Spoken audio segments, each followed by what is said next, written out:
بسم اللہ الرحمن الرحیم۔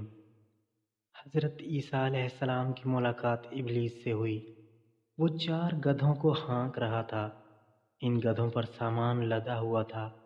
حضرت عیسیٰ علیہ السلام نے ان گدھوں کو ہانکنے اور سامان کے بارے میں پوچھا تو ابلیس نے بتایا، تجارت کا سامان لدا ہوا ہے اور خریدنے والوں کو تلاش کر رہا ہوں۔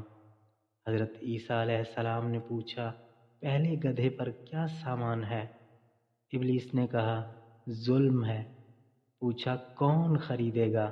کہنے لگا، بادشاہ۔ حضرت عیسیٰ علیہ السلام نے پوچھا، دوسرے گدھے پر کیا لدا ہوا ہے؟ ابلیس نے کہا، حسد۔ تو پوچھا، اسے کون خریدے گا؟ کہنے لگا، علماء۔ حضرت عیسیٰ علیہ السلام نے پوچھا، تیسرے گدھے پر کیا لاد رکھا ہے؟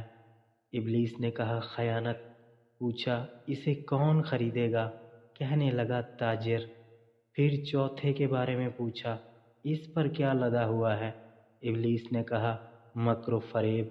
حضرت عیسیٰ علیہ السلام نے پوچھا، اسے کون خریدے گا؟ کہنے لگا، عورتیں۔